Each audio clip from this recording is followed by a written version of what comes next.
Bonjour et bienvenue ce jeudi 15 avril matin pour cette nouvelle édition de nos matinales B2B. Une matinale qui sera aujourd'hui consacrée à la plateforme LinkedIn. Alors, ces matinales, pour ceux qui sont des habitués à l'exercice, on est extrêmement content de vous retrouver. Il y a eu pas mal d'inscriptions. Et puis pour ceux qui découvrent ces sessions, eh bien, bienvenue.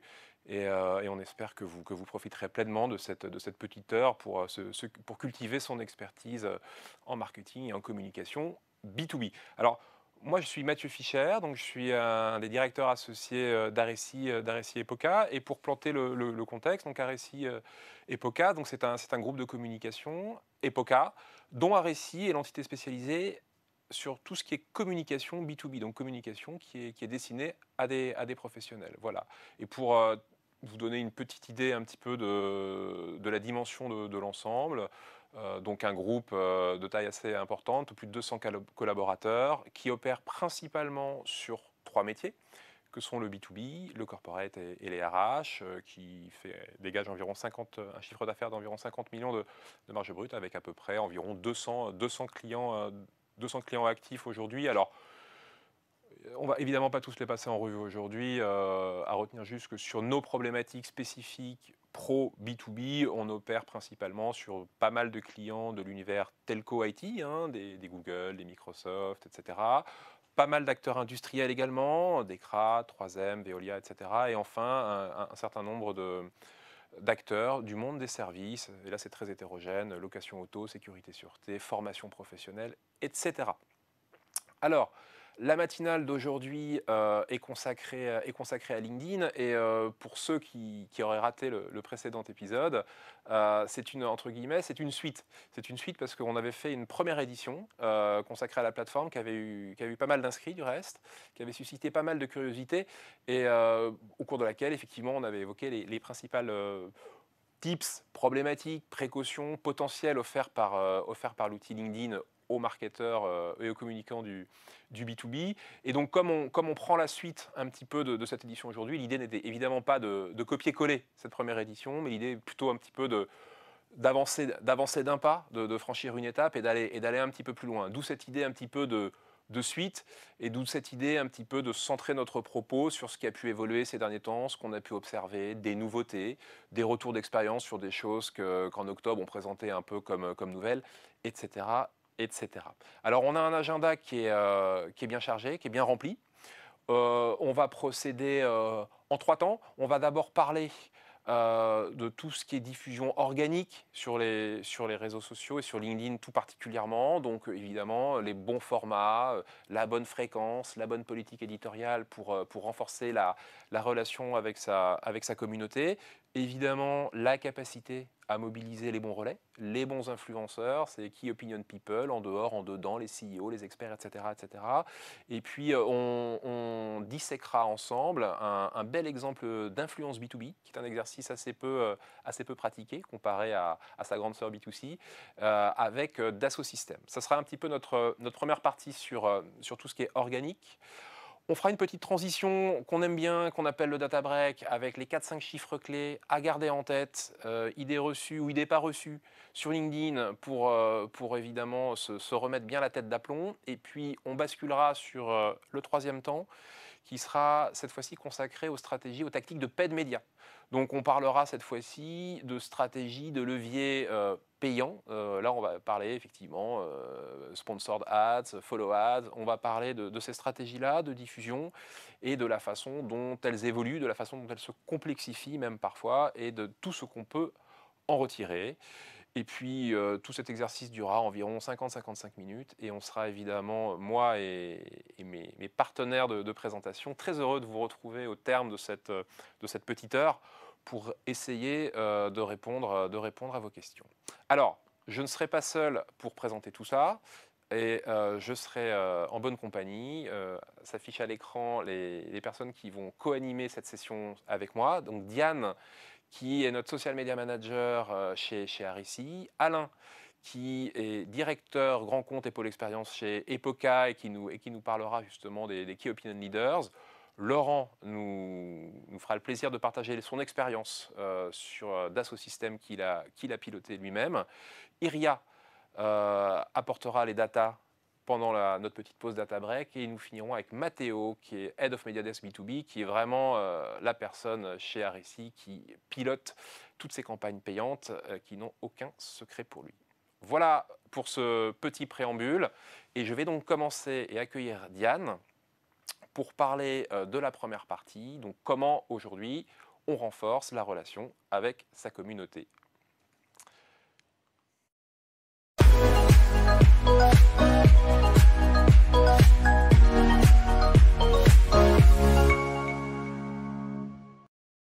Bonjour Mathieu, ça va?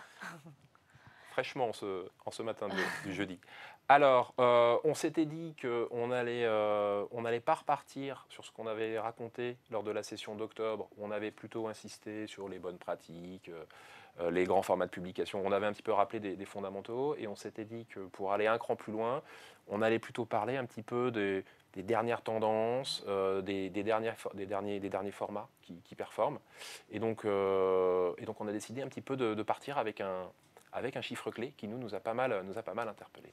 Oui, avant de parler donc format et nos retours d'expérience comparés à la dernière matinale, on commence plutôt sur le côté rythmique de publication. Ce chiffre clé, plus 60% de contenu partagé sur LinkedIn, c'est aussi un chiffre qui est révélateur de la situation actuelle où les marques ont voulu peut-être se rapprocher avec les réseaux sociaux de leur communauté et ont eu tendance à surpublier. Ça a provoqué du coup certaines répercussions, que ce soit sur l'humain et le fait de pouvoir noyer son audience par une surpublication de contenu qui perd en qualité, mais aussi ça a des répercussions sur ce qu'on appelle un peu la machine LinkedIn et ça pénalise finalement les marques qui ont tendance à trop publier. Je parle de cet algorithme, je n'ai pas la recette forcément comme Coca-Cola, personne ne l'a, c'est encore un secret, mais j'ai quand même quelques tips actuels où on s'est rendu compte de certaines données. En fait, tout simplement, un post a un score de qualité attribué par LinkedIn, mais aussi par votre communauté. Un exemple, du coup, avec le fait de créer une publication, on va le poster. Dans un premier temps, la machine LinkedIn va lui attribuer ce qu'on appelle un score de qualité. Il va analyser, par exemple, justement cette rythmique, savoir si vous avez déjà publié aujourd'hui, si du coup vous avez déjà publié, vous allez être pénalisé. Également, par exemple, les liens dans votre publication. On va là, pour le coup, voir s'il y a un lien entre votre wording de post, mais aussi du coup l'article auquel vous faites référence. Mais aussi, ça va dans les hashtags du post LinkedIn.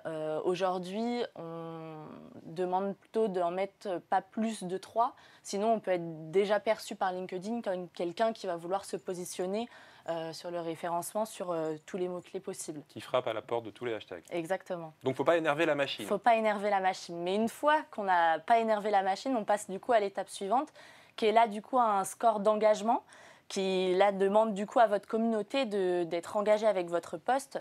Et donc par exemple, il y a plusieurs facteurs. Le fait que sous 1 heure, votre communauté a interagi avec votre post en le likant, en le commentant, à savoir par exemple un petit détail, mais on sait aujourd'hui que les commentaires valent plus pour votre score qu'un simple like. Mais aussi, si vous avez tagué des autres entreprises ou des personnes dans votre post, il faut que ces personnes réagissent. Sinon, on va là aussi croire que vous taguez des personnes pour être visible et pour apparaître dans d'autres fils et que ça ne fonctionne pas. Donc là, on a vraiment un retour d'expérience nous-mêmes qu'on a vécu avec un client qui s'appelle du coup NJ Solutions, qu'on accompagne depuis presque 1 an aujourd'hui. On avait donc cette rythmique de publication de 6 à 7 posts par semaine qui au début fonctionnait bien avec un taux d'engagement moyen de 3%. Et puis, arrivé en septembre, on a commencé à se rendre compte que ces taux se dégradaient jusqu'à atteindre 1,60%, ce qui ne correspond pas forcément aux moyennes qu'on avait générées jusqu'à là. Et donc là, ça a été vraiment une problématique de changer du coup la dynamique de ce planning édito et de devoir un peu se contraindre, mais du coup d'être dans la qualité et de vraiment prioriser les sujets qu'on va poster par semaine. Et donc, on a réduit cette rythmique à 4-5 postes et on se rend compte aujourd'hui que les taux ont remonté et qu'on est revenu à un taux d'engagement moyen mois par mois de 3%. D'accord, donc il y a eu une sorte, si je comprends bien, il y a une inflation des volumes et c'est devenu une sorte de course à l'échalote. C'est à qui publiera le plus souvent et il faut surtout, c'est un piège. C'est un piège pour les marques parce qu'en fait, ou parce que vous noyez votre audience et vous la lassez, vous diluez votre valeur ajoutée, ou parce que l'algorithme de LinkedIn risque de repérer que vous publiez trop fréquemment, derrière ça va dégrader clairement vos performances. Et donc cet exemple d'Engie qui est très intéressant, qui effectivement on a vécu de près, qui est une grande marque qui accepte de moins publier, mais de publier mieux pour regagner en efficacité. D'accord, donc c'était intéressant de commencer par cet aspect volume, qui n'est pas forcément un réflexe acquis pour les marques. Et on s'était dit qu'on allait quand même faire quelques focus aussi sur des formats récents. Oui, sur les derniers formats apparus sur LinkedIn, on commence par les PDF sliders. On vous les avait présentés comme un format très prometteur.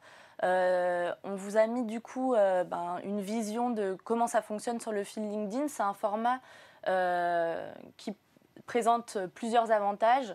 La navigation, on peut passer plus de temps sur ce format et on peut du coup y dire des choses plus complexes, développer des messages qui sont relativement du coup difficiles en une minute vignette à résumer. Et puis c'est aussi plus simple à produire qu'une vidéo, tout simplement. Et là, donc, on vous a mis, pour continuer sur Engie Solutions, l'exemple d'un PDF slider réalisé pour eux. Là, on est sur une thématique très business, une thématique donc plan de relance sur lesquels Engie Solutions souhaitait se positionner. C'est quelque chose d'assez complexe. On cherche du coup à aider des PME, des TPE, des collectivités à monter des projets. Et à bénéficier des subventions. Et à bénéficier des subventions. Oui, c'est du coup beaucoup de messages qui sont difficiles à faire passer. Ce format était l'idéal.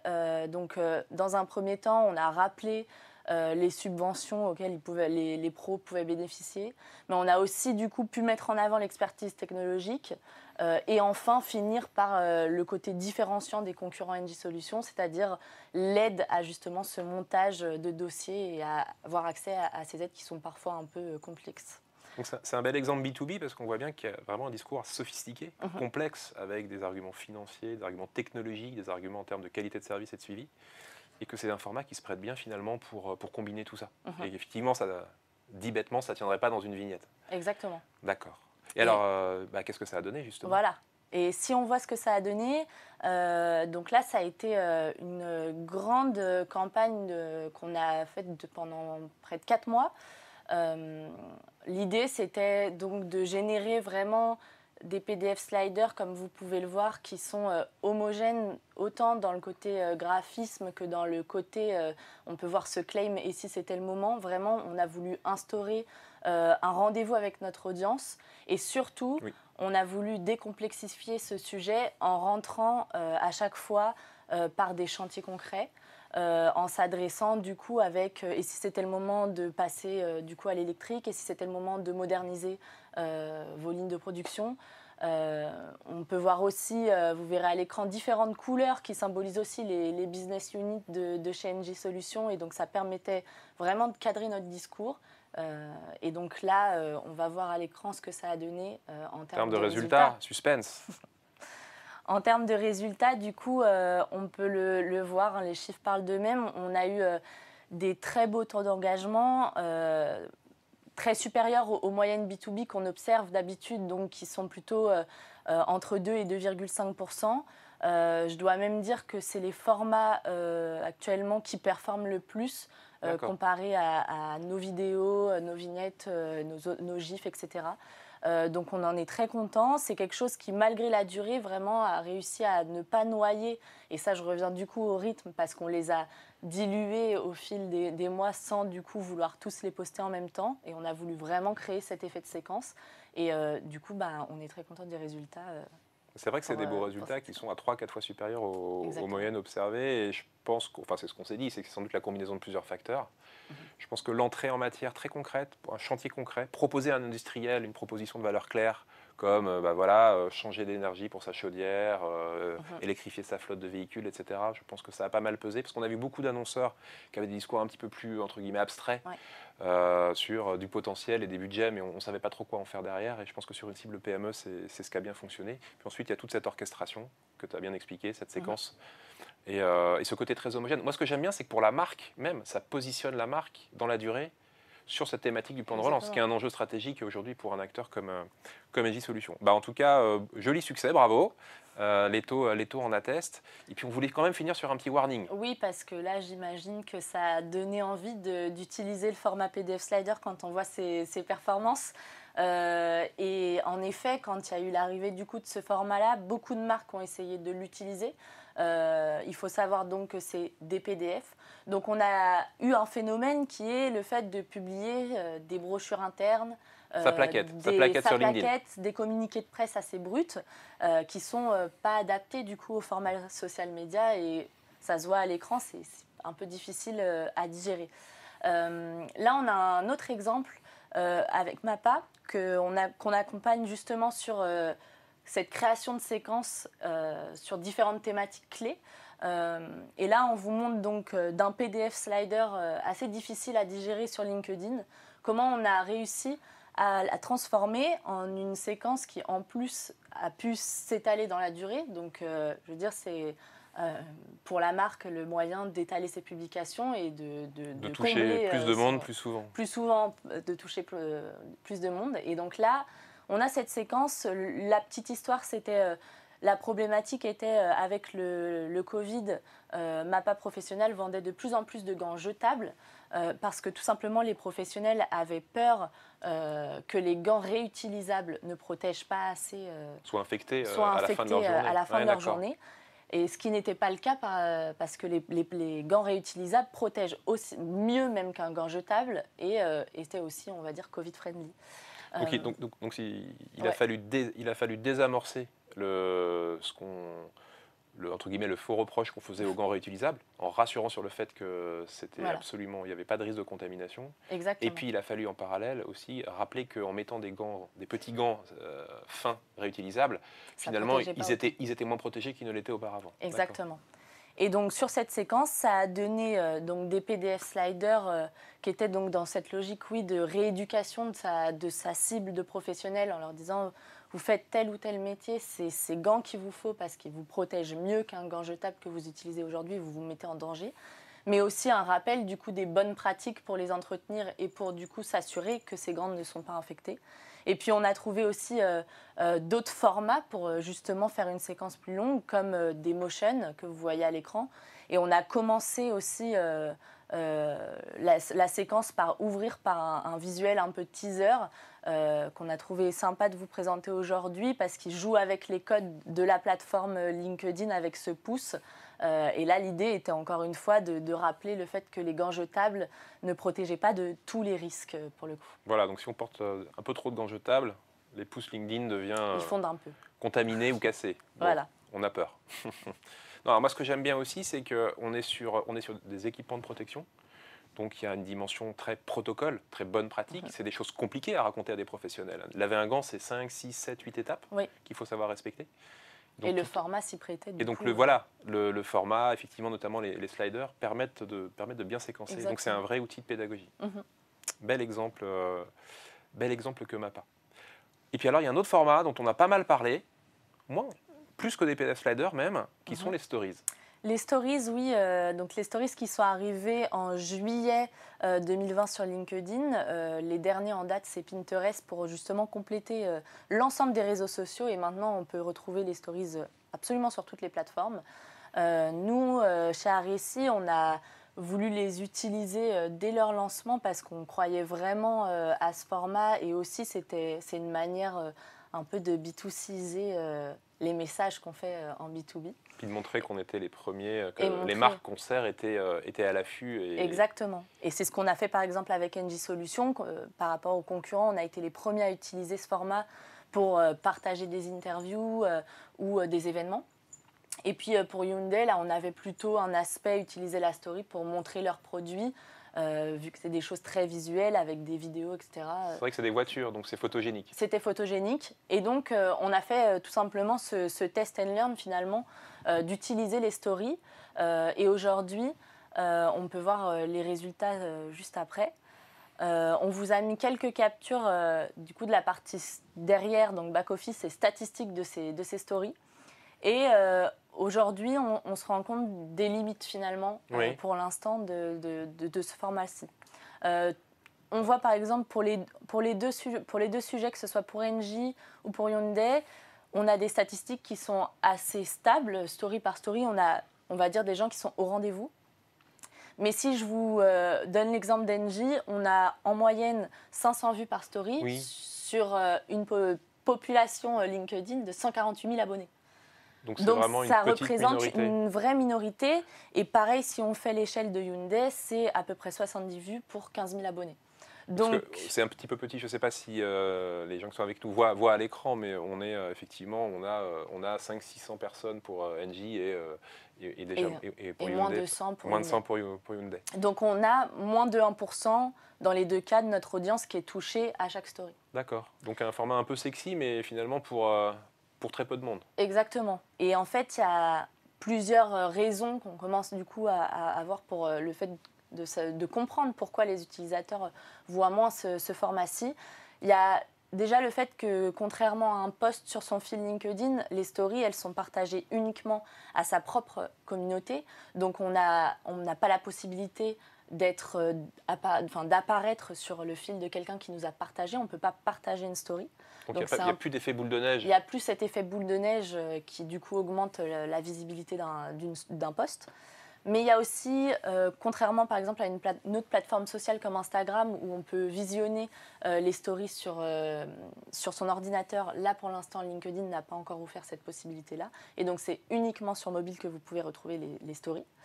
Mais il y a aussi la difficulté pour les community managers à vérifier ces statistiques parce qu'on n'a pas la possibilité d'avoir accès à un tableau de bord spécial story et de voir du coup ces statistiques dans une vue d'ensemble. Mais ça va plus loin que ça vu qu'elles sont uniquement accessibles sur son mobile et qu'il n'y a aucune trace de ces statistiques après 24 heures. Donc ça pose quand même certaines limites aussi sur la partie gestion pour les CM. Et enfin, la dernière limite, c'est le fait que c'est pour l'instant aussi un format qu'on ne peut pas sponsoriser sur LinkedIn, contrairement à tous les autres posts qu'on peut sponsoriser aujourd'hui. D'accord. Alors ça ne veut pas dire qu'on n'est pas en train de dire qu'il faut arrêter les stories en B2B. Non. On a été suffisamment... On est toujours en train de tester et c'est quelque chose qu'on continue parce qu'on aime bien et ça fonctionne quand même. Mais, et puis ça permet quand même de déployer des discours assez élaborés, bien émergents. On aime bien ramener les pratiques du B2C un peu émergentes au B2B et dépoussiérer un peu la com des pros. Ok. Exactement. Mais voilà, on est bien conscient des limites. Et puis si on finissait par quelques petites nouveautés. Oui, du coup je vais finir avec des annonces vraiment très fraîches, des nouveautés organiques qui vont arriver sur la plateforme. On commence avec un nouveau mode, un nouveau type de profil qu'on appellera le mode créateur, qui est en fait un label pour se prononcer influenceur sur LinkedIn. C'est vrai qu'aujourd'hui, on sait qu'il y a un gros écosystème d'experts sur LinkedIn, mais on sait autant très bien les identifier sur certaines autres plateformes, autant sur LinkedIn, on avait du mal à les identifier. Il faut les trouver. Exactement. Et donc maintenant, ils vont pouvoir se proclamer influenceurs et se positionner sur certains hashtags, par exemple, sur lesquels, par exemple, design ou retail. Ou impression 3D. Ou impression 3D, des trucs assez pointus. Très pointus. Mais aussi, du coup, leur profil va un peu changer parce qu'on n'aura plus la possibilité de se connecter avec la personne, mais de suivre vraiment son profil comme une page, finalement. Et tout ça, ça va permettre, nous, acteurs de B2B de pouvoir rechercher plus facilement ces influenceurs et eux, du coup, de se positionner en tant qu'experts sur certains sujets. Ouais, donc ça, c'est quand même l'air de rien, pas une petite nouvelle. Parce que d'abord, nous, l'influence, on y croit beaucoup en B2B. Clairement, c'est aujourd'hui sous-exploité. C'est un gros levier de développement, de visibilité, de considération pour les marques. Et puis aussi, le B2B, tu le rappelais, c'est quand même le monde de la micro-nano-influence. Bah, voilà, un sujet comme, je sais pas, les spécialistes du retail dans les centres commerciaux ou des sujets pointus qu'on traite tous les jours, bah, des influenceurs sur ces sujets-là, il n'y en a pas, il y en a pas. Ils n'ont pas des communautés de 10 millions, c'est pas Kim Kardashian. Exactement. Donc, du coup, c'est plus difficile effectivement à identifier. Donc, ça va sans doute nous aider. Une autre petite nouveauté ? Une autre nouveauté qui fait référence à l'émergence et la croissance des formats audio. Un petit chiffre clé là-dessus avec le nombre de podcasts mis en ligne qui a triplé entre 2019 et 2020. Donc, les formats audio aussi, on a déjà eu l'occasion d'en parler, mais on y croit beaucoup. Il y a même du coup des nouveaux réseaux sociaux qui se sont créés. Et donc là, on vous a mis un clone de Clubhouse sur LinkedIn, car en effet, ils sont actuellement en train de tester un module à implanter directement sur LinkedIn. On n'a pas vraiment beaucoup d'infos pour l'instant. C'est dans les tuyaux, mais c'est dans les tuyaux. On sait pas tout. On va sûrement avoir vraiment le même concept de room avec des plateaux de conférenciers, des personnes qui peuvent interagir avec leur communauté. Et donc, on ne sait pas vraiment où ça va se placer, mais ça va être sûrement sur des thématiques très pro et donc plus écarté que Clubhouse, qui peut être plus social. Eh ben super, on attend ça avec impatience. Et puis, on va finir avec les cover stories. Les cover stories qui viennent encore ajouter un petit truc en plus sur les profils. En fait, ce sont des selfies vidéo qu'on va pouvoir faire apparaître à la place de sa photo de profil. Alors, il a été présenté par LinkedIn comme en premier un bon levier pour des candidats pour se faire repérer et se présenter autrement et un peu humaniser son profil. Ça va être aussi l'occasion d'un sales pour mieux vendre ses produits ou présenter son expertise. Mais on peut d'un CEO on peut du coup sa mission, tout ça. Voilà, penser plus tard dirigeant et donc se présenter autrement. C'est très juste ce que tu dis. Ça a sans doute été d'abord pensé en termes de RH, mais on va sans doute pouvoir demain en faire un usage pour un porte-parole de l'entreprise. Des RH, experts, dirigeants, peu importe. Mais exactement. Écoute, en tout cas, merci beaucoup pour ces éléments très intéressants. Et puis, c'est bien d'avoir fini sur ce sujet un petit peu influence, parce qu'on va avoir le plaisir maintenant d'accueillir Alain, qui va nous parler de la seconde thématique, comment on émerge grâce à ces Key Opinion Leaders. Merci Diane. Merci Mathieu. Et welcome Alain.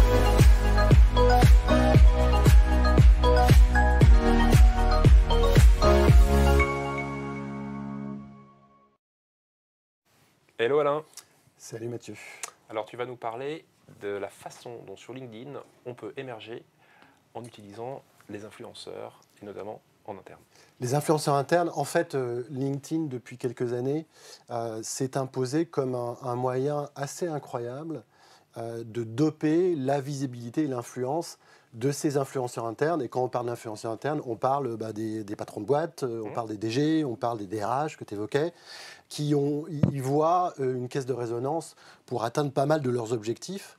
Ils se sont appropriés pour certains, on montrera des exemples après, ce média, parce qu'en fait, ça leur permet de servir à la fois des objectifs pro et des objectifs personnels, qui souvent d'ailleurs, quand on est patron d'une boîte, se regroupent. Ça leur permet de relayer l'actualité de l'entreprise sur ce qui se passe, sur des gains, sur du momentum, de la progression. C'est aussi une façon de valoriser l'interne en montrant des réalisations. C'est vrai. Pas oublier la marque employeur aussi, parce que c'est pour eux une façon de montrer comment l'entreprise est attractive auprès de leur écosystème, auprès des candidats. C'est une façon aussi de prendre position sur des sujets importants, sur des sujets d'opinion, sur des sujets de société, sur des sujets sectoriels. Et puis, bien sûr, c'est une façon de travailler son personal branding. sa marque personnelle. On l'évoquait. Alors, quelques exemples de patrons, de CEO qui se sont bien emparés du média, avec le premier d'entre eux, MEL, indétrônable. Ouais, qui est un peu la star mondiale, enfin française en tout cas, de LinkedIn. Alors, il n'a pas entendu LinkedIn pour travailler sa marque personnelle, mais pour le coup, il s'en est emparé sans doute avant et plus fortement que les autres. Aujourd'hui, il a plus de 300 000 followers. Ouais. Quand on a 300 000 followers, c'est une audience d'un média. C'est un média. Donc c'est un média, effectivement, c'est un média dans le média et c'est un endroit où on va interagir, regarder ce qu'ils pensent sur des sujets, regarder ce que d'autres ont pu dire aussi. C'est un véritable média. Alors, il y en a d'autres, on parle de Stéphane Richard qui est présent. Oui, arriver à 300 000, c'est compliqué, mais on sent que de plus en plus, les patrons d'entreprise se sont dit je dois incarner mon entreprise et LinkedIn est une formidable façon de le faire. Alors quand on accompagne ce qu'on fait nous régulièrement des patrons d'entreprise sur ce sujet-là, on commence toujours par une première question qui est qui voulez-vous être sur LinkedIn ? Quelle est votre personnalité sur LinkedIn ? Et on a identifié des profils types, presque des archétypes en fait. Je te coupe, mais si tu poses cette question, c'est parce qu'en fait, il va parler de son métier, de sa boîte, mais pas que. Il y aura un peu de perso. On va voir ça effectivement. Avant de se dire quel contenu on va aller publier, quelle fréquence et quel ton on va utiliser, qui veut-on être ? Quel est le personnage, quel est le persona qu'on a envie d'incarner. Donc on a identifié ces 10 profils, on en a juste marqué 5 ce matin.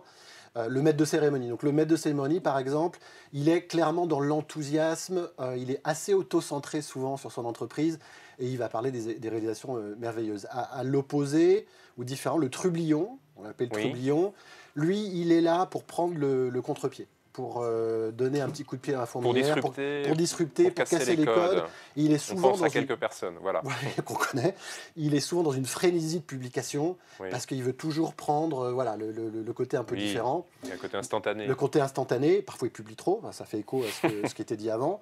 L'expert, alors lui, il est clairement sur une expertise. L'entrepreneur, voilà, on a un autre comme ça. Donc c'est le travail à faire en amont qui dépend bien sûr des objectifs stratégiques, mais aussi de la personnalité de l'influenceur qui doit s'y retrouver. On ne peut pas imposer un comportement sur LinkedIn de personnalité à quelqu'un qui n'est pas à l'aise avec ça. Donc il faut que ce soit vraiment la personne qui s'exprime. D'accord. Alors après, une fois qu'on s'est dit ça, si ça veut bien cliquer... c'est ta question justement sur quel type de contenu, une fois qu'on a cette personnalité. Et nous, on se dit qu'il y a toujours 3 types de contenu, 3 grands piliers de contenu.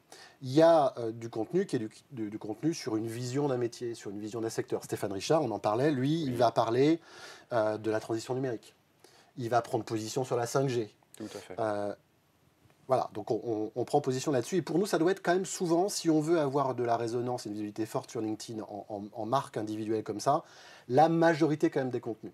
Mais évidemment, il faut parler de l'actualité de l'entreprise. Sa vision stratégique, ses succès, ses résultats, etc. Alors malheureusement, souvent, cette proportion est inversée et on a beaucoup de patrons de CEO ou leaders d'opinion qui vont beaucoup parler de leur entreprise et finalement assez peu parler du reste. Si on veut gagner une audience... se transforme en communiqué de presse un peu trop. Alors voilà, c'est souvent d'ailleurs du riposte.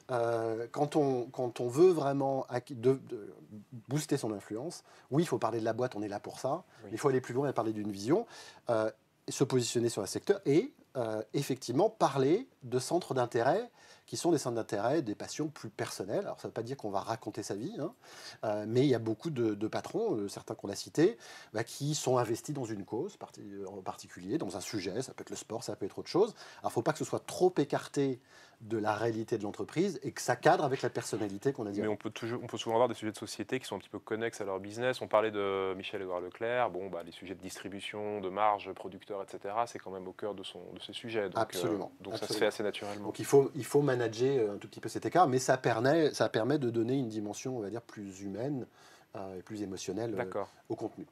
Donc on a le contenu. Après, il s'agit de développer une audience. Alors, tout le monde n'a pas naturellement la résonance et la notoriété d'un Michel-Édouard Leclerc. Donc on travaille vraiment à la main en fait.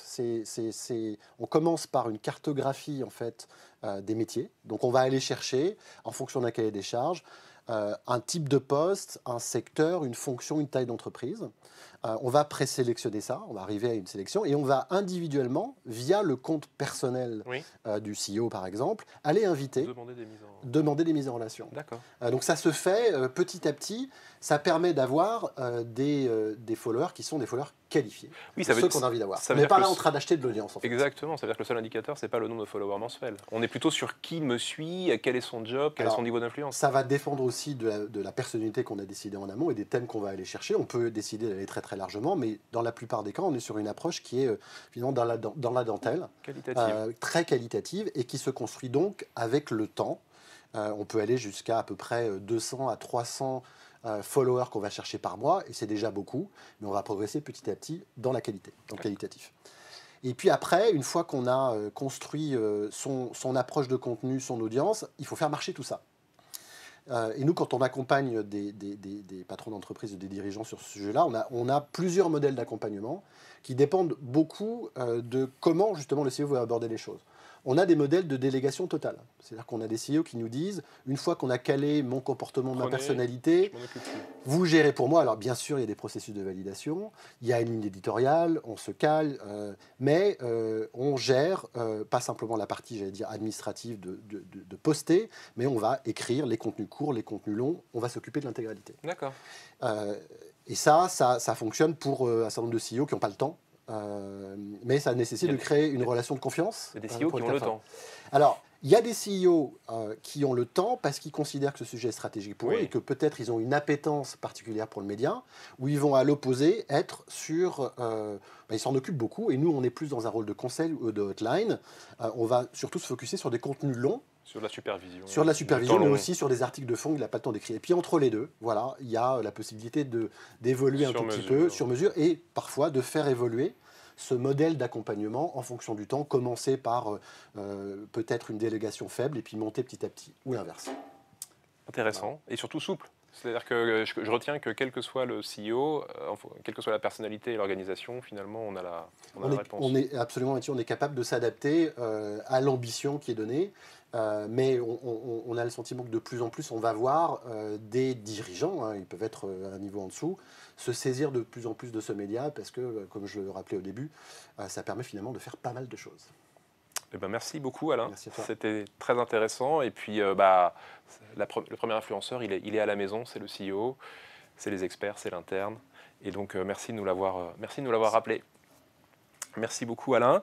Et donc on va faire une petite transition sur l'influence, mais cette fois-ci une influence externe, puisqu'on va parler maintenant, on va décortiquer un business case. On a récemment travaillé pour Dassault Systèmes, donc leader de tout ce qui est logiciel de simulation qu'on connaît bien. C'est Laurent qui est collé et qui va nous raconter la façon dont il a su mobiliser justement des influenceurs sur LinkedIn pour effectivement toucher plus de monde et raconter de très belles choses. Salut Laurent. Salut Mathieu. Donc effectivement, surtout l'idée c'est de vous expliquer un peu notre méthode, notre approche autour des influenceurs et comment on travaille cette démarche. Donc concrètement, souvent l'enjeu c'est comment on fait en sorte d'être légitime sur un marché ou légitime sur un segment que l'on n'adresse pas encore. Voilà, donc là par exemple l'exemple c'était Dassault pour être plus expert, plus légitime sur la santé, l'e-santé, l'industrie, plasturgie, PME, start-up. Voilà, ça peut être des segments qui peuvent être des verticaux, qui peuvent être même des segments de typologie de cible. Donc dans ce cadre-là, on va rechercher des influenceurs, des gens qui ont une certaine autorité dans les marchés que l'on vise ici dans cet exemple. Et puis notre méthode, c'est de définir des give and get, de définir en fait une offre et qu'est-ce qu'on va pouvoir leur donner et qu'est-ce qu'ils vont nous donner en échange. Voilà, ce n'est pas un échange qui va être obligatoirement financier, c'est un échange qui va plutôt être basé sur d'autres éléments, plus basé sur, par exemple, vous allez leur offrir une visibilité. Vous allez leur offrir une autorité parce qu'ils vont s'associer avec une marque de référence. Vous allez leur offrir aussi éventuellement des contacts avec votre comité de direction ou avec des personnes influentes qui est dans votre propre réseau. Donc ça, c'est ce que vous allez leur donner. Et puis, qu'est-ce qu'on va leur demander en échange? On va leur demander en échange de s'appuyer sur leur légitimité parce qu'eux aussi ont une certaine forme d'autorité par leur expérience, leur histoire, leur job passé, je dirais. On va aussi leur demander de participer à des contenus, que ce soit des interviews, des témoignages vidéo, de la rédaction dans des e-books. On va aussi clairement leur demander leurs contacts éventuellement de leur propre communauté pour faire éventuellement du rebond. Et puis enfin, on va leur demander aussi de diffuser sur leurs propres réseaux sociaux. Et là même, ce qui est intéressant, c'est éventuellement de sortir de LinkedIn, d'aller aussi, pourquoi pas, sur Twitter, vous voyez aussi l'exemple là, parce que si c'est des gens qui sont certes avec une certaine légitimité, autorité, mais qui sont avec aussi une certaine appétence sociale. Ils vont aussi travailler leur réseau pour pouvoir aller au-delà de LinkedIn et développer de l'audience globale. Voilà des exemples. Dans l'exemple qu'on vous a voulu vous montrer ce matin autour de Dassault. Et puis, on peut même encore aller plus loin. Dernièrement, c'est aussi pourquoi pas co-construire du contenu. L'idée ici, c'est par exemple de faire un webinar, une masterclass, un digitalk. À vous de trouver le bon format avec vos influenceurs, mais de trouver quelque chose où vous allez aller plus loin et donner, vous aussi, dans le give and get, ensemble, donner quelque chose à votre cible, qui est aujourd'hui très souvent aussi digitalisée, qui est aussi elle-même sociale, et donc d'être dans cette même dynamique de partage et de give and get partagé. Voilà. Finalement, on ne parle pas beaucoup d'argent avec ces influenceurs. Non, effectivement, en B2B, on peut parler d'argent, mais ce n'est pas l'objectif numéro un. C'est d'abord un objectif d'échange, d'expertise de savoir, d'échange aussi autour de sa communauté. Bien sûr, il peut y avoir une démarche financière, mais après, elle va être plutôt minime par rapport à l'engagement et à l'énergie que chacun y met. Bon savoir. Très bel exemple et un beau succès, j'en ai entendu parler. Merci Laurent de nous avoir détaillé ce cas d'influence très récent pour Dassault Systèmes, que évidemment je vous encourage à aller un petit peu disséquer sur les réseaux sociaux. Et on va sans plus attendre faire une transition avant de basculer dans le monde du paid média avec Iria qui va nous détailler les grands chiffres clés qu'on a identifiés. Iria.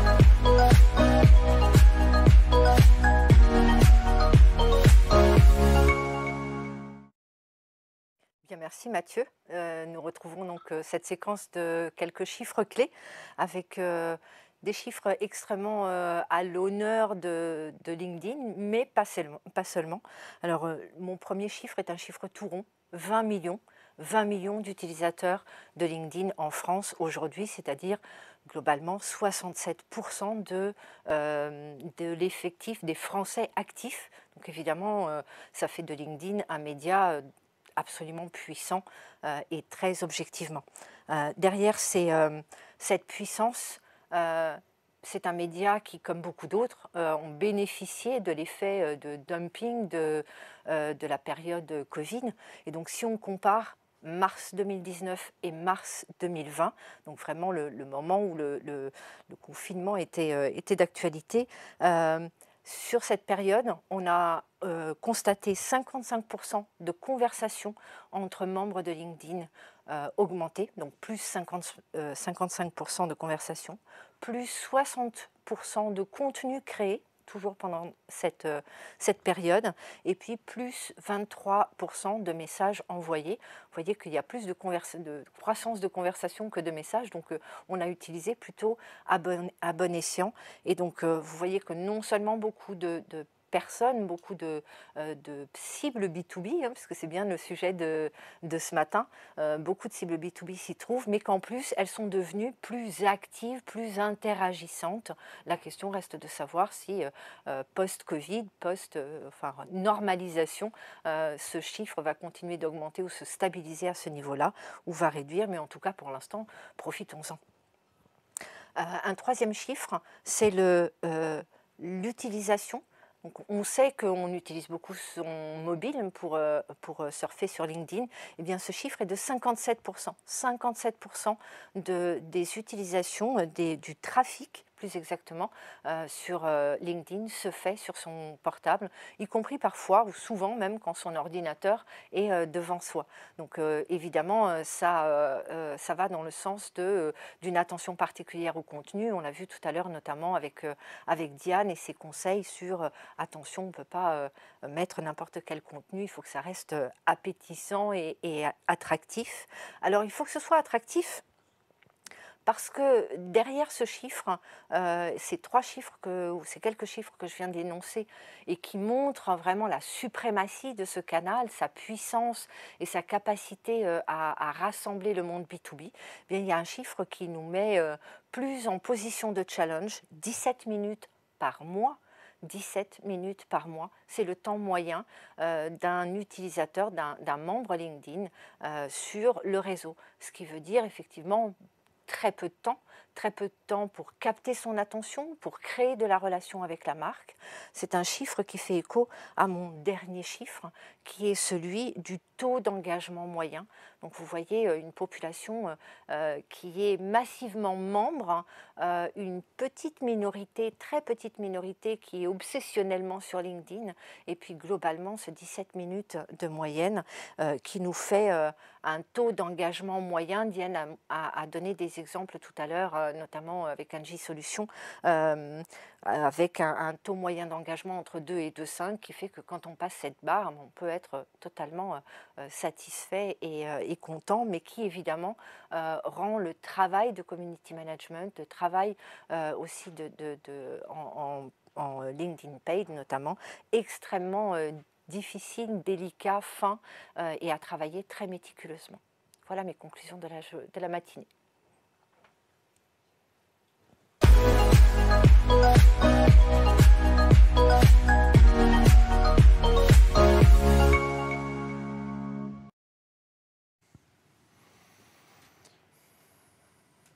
Et donc on prend la suite avec Matteo. Hola Matteo. Hello. Et donc avec toi, on va parler plutôt stratégie paid média, c'est-à-dire la façon dont on peut utiliser le potentiel de diffusion LinkedIn contre monnaie sonnante et trébuchante.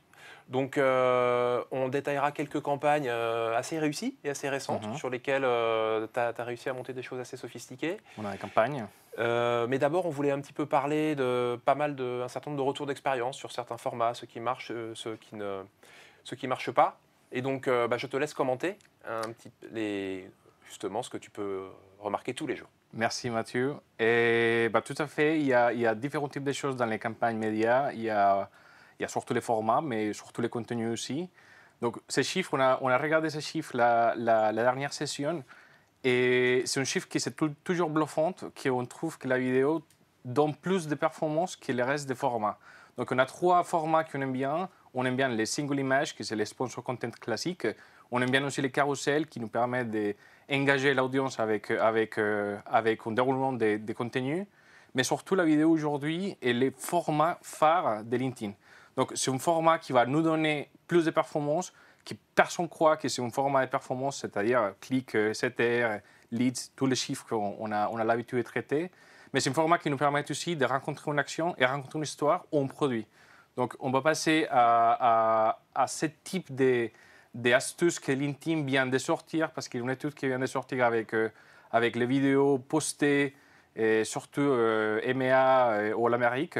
Donc, ils ont analysé pas mal de vidéos et ils ont sorti 4 astuces importantes à dire aujourd'hui. Donc, la première astuce, c'est privilégier la démo. Proposer une démo à votre utilisateur, à votre audience. Et l'UX, ça devient l'argument phare aujourd'hui, parce que les gens ont l'habitude de traiter, et ils sont toujours en face d'un écran. Donc l'UX, la façon que vous montrez votre produit, que vous interagissez avec votre produit, c'est hyper important pour les gens. Donc privilégiez ça, montez ça dans la vidéo, et les vidéos qui ont montré ce type d'écran, ce type d'engagement avec les produits ont donné plus de performance que le reste. Donc c'est quelque chose qu'il faut retenir, il faut avancer avec ce type d'action. Et quand tu dis performance, c'est à la fois plus de gens qui cliquent, mais aussi plus de gens, ce qu'on appelle le taux de complétion, qui vont au bout, qui sont donc exposés à toute la durée de la vidéo. On parle des clics, on parle des complétions. La complétion, ce n'est pas forcément Et les chiffres qui m'intéressent, parce qu'à la fin, les chiffres qui nous intéressent à tous, c'est les leads. Donc, on bat pour les leads, on bat pour une quantité de leads qui vont cliquer, qui vont télécharger, qui vont accéder à une demande de démo, mais surtout, on va montrer cet intérêt qui va aller plus loin d'un simple vidéo qui se montre sur LinkedIn. Alors, deuxième, c'est toujours bluffant aussi, et presque 80% des personnes regardent les vidéos avec un son off ou son coupé. C'est quelque chose qu'on analyse aujourd'hui, qui avant c'était pas évident, mais quand on regarde les chiffres, on identifie que les vidéos avec des sous-titres ont un meilleur taux de complétion, mais une meilleure performance aussi, que c'est intéressant à prévenir ça avant la création de la vidéo. C'est-à-dire, je suis avec mon téléphone, je regarde une vidéo, s'il n'y a pas de sous-titres et la personne qui parle, je suis dans une réunion, je n'ai pas le temps d'activer mon son, je peux regarder les sous-titres, je peux lire et je peux cliquer. Donc, c'est quelque chose qu'il faut faire, il faut profiter de ça. Ça ne coûte pas grand-chose de le faire et ça nous gagne beaucoup de clics, beaucoup de performances et beaucoup d'interactions avec les vidéos aussi. C'est bête, mais il fallait y penser. Alors, troisième astuce, l'émotion. Aujourd'hui, c'est quelque chose qu'on voit partout. Capter l'attention de quelqu'un, c'est très difficile. Capter l'attention avec une marque de publicité dans LinkedIn, c'est très difficile. Animez votre vidéo, animez vos vignettes, animez votre contenu. Montrez quelque chose qui bouge, mais en même temps qui montre un argument et stable pour votre client. C'est-à-dire, aujourd'hui, la façon d'attirer l'attention du client, c'est plus difficile. Donc, il y a beaucoup de choses qui changent. Et pourtant, je vous ai même donné différents types de outils dans les cas que vous n'avez pas forcément un budget grand pour une campagne. Il y a aussi des possibilités pas chères ou plus accessibles pour faire une vidéo animée. Donc, dans ces cas, c'est mieux tout le temps passer par une agence, c'est mieux passer tout le temps par quelqu'un qui est professionnel. Mais si vous n'avez pas l'argent ou le budget pour le faire, n'hésitez pas à tester différents types d'options. On peut faire quelques vidéos simples en interne pour justement se garder un peu ces maigres ressources. 3 écrans et quelque chose Voilà. qui a une espèce d'émotion. Même l'interaction avec les photos, ça aide énormément. Voilà. Et puis se concentrer sur les messages essentiels pour les vidéos qui comptent. C'est ça. Donc le motion, c'est comme la vidéo, ça marche mieux. Ça marche mieux. Et alors, quatrième, juste pour finaliser les astuces qu'on montre aujourd'hui. Ça marche plus. Voilà. C'est rester simple. C'est simplement ça, en fait. C'est éviter les messages compliqués, éviter surcharger la personne. Aujourd'hui, l'interaction, les temps que les gens passent sur quelque chose, c'est limité. Donc, si vous avez un message à montrer, restez clair. C'est quoi les CTA? CTA, c'est les call to action, c'est-à-dire les boutons ou l'action que vous voulez transmettre. Si vous voulez que la personne télécharge, mettez télécharger. Si vous voulez que la personne demande une démo, mettez ça. Si vous voulez que la personne prenne un rendez-vous avec vous, mettez ça aussi. Donc, c'est plutôt savoir que je vais m'adresser directement à la personne que je parle et je vais rester clair pour attirer l'action que je veux. Hyper fort, l'exemple qu'on a sous nos yeux là, pour Cofidis Retail. C'est un bon exemple. Je vois que le taux est multiplié par 3. C'est ça. En fait, on avait 2 problèmes avec la campagne. On a eu l'idée d'animer la campagne ou la vignette. La même vignette que vous voyez là, il a un taux d'interaction inférieur, justement parce qu'il ne captait pas l'attention. Donc, ce n'est pas idéal d'avoir quelque chose qui clignote, mais c'est idéal d'avoir quelque chose qui montre les messages simples. Passer de 0,45 à 1,32, effectivement, ça se passe de commentaires. Et puis alors, on a un petit peu parlé, on a fait un focus vidéo parce qu'effectivement, tu le soulignais au début, ça nous a semblé important, c'est vraiment le format qui marche, qui surperforme, même si on ne peut pas toujours se l'offrir. Là, ce dont on veut parler maintenant, c'est quelque chose d'un peu plus... C'est plus un format, c'est plutôt un mindset, c'est se dire qu'on va de moins en moins faire des campagnes spot et de plus en plus penser un petit peu parcours. Et ça, c'est hyper intéressant. Alors, il y a plusieurs choses à retenir. Et on commence par... j'ai beaucoup de clients qui me demandent les parcours parfaits, la façon d'adresser mes clients. Je n'ai pas d'argent, j'ai beaucoup d'argent. C'est tout le temps les mêmes types de questions. Donc, avec le temps, avec l'expérience, on a réussi à identifier certains points clés, certains points de contact qui sont intéressants à exploiter aujourd'hui sur LinkedIn. Donc, aujourd'hui, les schémas que vous voyez dans l'écran, ça ressemble un peu compliqué, mais c'est en fait très, très simple. C'est savoir que je vais targeter les contenus avec mon ciblage. Soit c'est un ciblage par complet, soit c'est un ciblage par job title, soit c'est un ciblage par secteur, etc. Mais savoir les cibler avec un bon contenu, c'est intéressant. Donc, dans ces cas, la proposition, c'est garder des vidéos avec un message qui va être narratif, mais en même temps, c'est un message que je vais transmettre et derrière, je vais collecter une audience. Je vais te parler après de cette action. Deuxième part, c'est profiter toujours de l'organique. Ça coûte rien. C'est quelque chose que vous avez déjà maîtrisé dans un contexte. Vous avez construit une audience, vous communiquez suivant avec votre audience. Profitez de ça et créez des tribunes, créez des articles, créez des contenus qui peut coûter moins cher que les articles comme la vidéo ou comme un e-book et qui permettent aussi de gagner une audience. Sans les coûts de diffusion. Sans les coûts de diffusion et on gagne des audiences aussi. Je te parle après. Troisième partie, c'est la partie de retargeting. Donc, ces parties, c'est tous les efforts que vous avez faits dès le début. La vidéo qui collecte des viewers à partir de 25%, 50% ou 100%. Les articles que vous avez postés, qui vous avez attiré l'attention de vos utilisateurs, votre abonnés, qui ont rentré dans les sites. On va construire, on est capable de construire différents types d'audiences qui, à la fin, ça va nous permettre d'attirer un contenu qui est plus riche, plus intéressant pour la personne, qui a déjà eu une intention avec la marque et qui va télécharger plus rapidement que si on lance un contenu comme ça, sans parcours.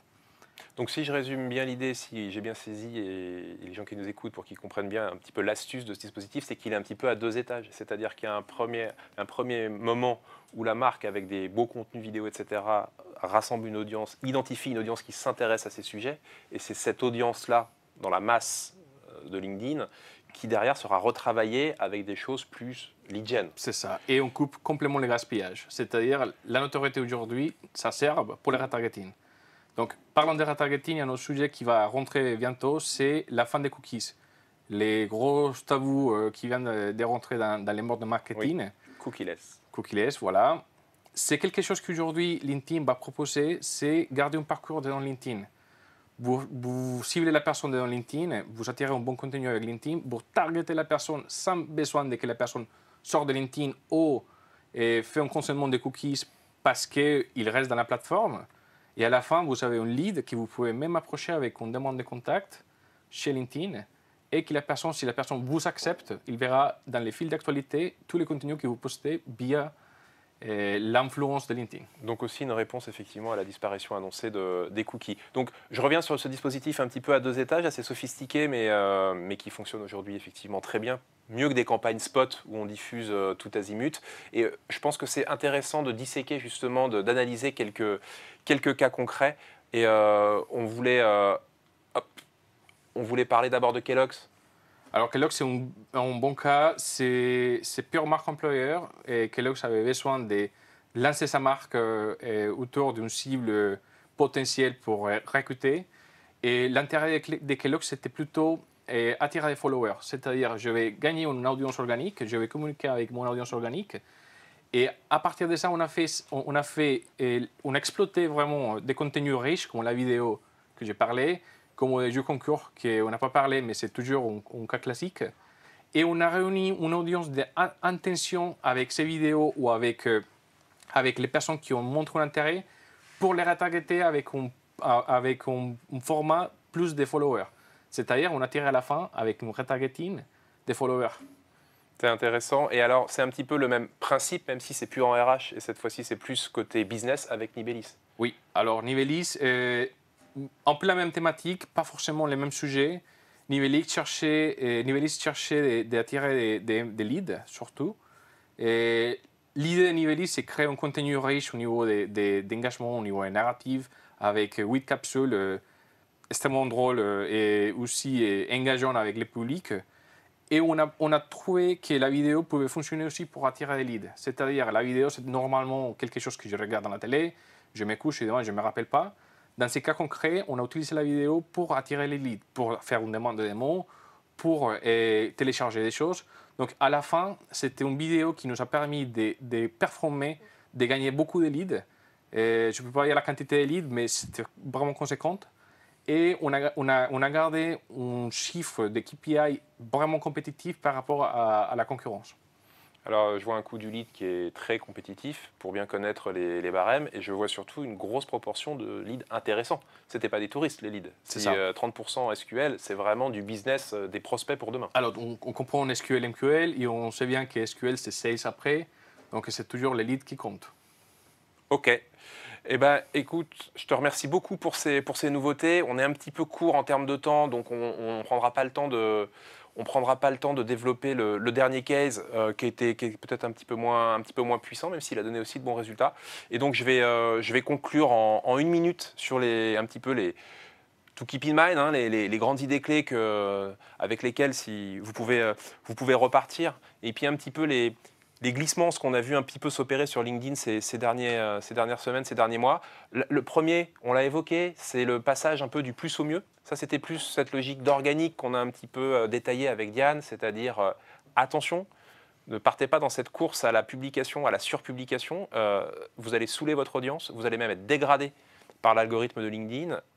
Sachez vous autodiscipliner. Alors, il y a des petites marques qui n'ont pas forcément les ressources pour publier suffisamment, qui vont se dire qu'est-ce qu'ils nous racontent. Je pense à des comptes plus importants qui ont peut-être des community managers, le couteau entre les dents, qui ont parfois peut-être tendance à trop publier. Donc attention, optez pour la qualité plutôt que la quantité. Les 4-5 posts par semaine, c'est vraiment un maximum. Et puis, attention aussi à un deuxième syndrome, je dis de la publication à la séquence, les réseaux sociaux se prêtent quand même pas mal à l'émiettement. Tiens, une info RH, tiens, une info business, tiens, quelque chose d'interne, tiens, une vision stratégique, etc. Pensez au-delà du flow. Et quand on a 4-5 posts par semaine, parfois on doit faire des arbitrages. Pensez à coudre des messages, pensez à travailler une stratégie éditoriale, pensez à vos fils rouges, à ces idées clés qui, de publication en publication, justement, vont vous positionner dans l'esprit de vos communautés. Troisième glissement, du push au rebond. Ça, c'est un petit peu les sujets d'influence qu'on a abordés avec Alain, qu'on a abordé avec Laurent. Je rappelle le chiffre clé d'IRIA. On voit bien que cette plateforme, qui a longtemps été, si je suis très méchant, une grande base de données de CV, devient de plus en plus un socle d'échange, un socle de mise en relation, un socle d'interaction. Ça veut dire quoi? Ça veut dire que ce potentiel qu'on sent dans l'influence B2B, en fait, il ne va que grandir, que beaucoup de choses vont se passer, notamment sur LinkedIn, et qu'il y a une vraie opportunité clairement pour tout annonceur. Et puis je finirai par ce qu'on évoquait avec Mathéo, hein, du contact au parcours. Ça, c'est plus un mindset sur effectivement les tactiques de paid media et de diffusion sponsorisée.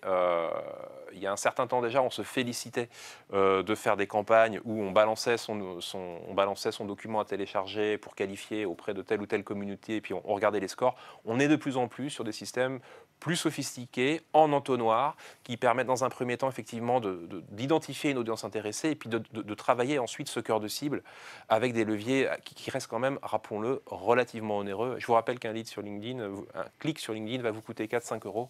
Donc sur une top cible dans l'antichambre d'un téléchargement, c'est magnifique.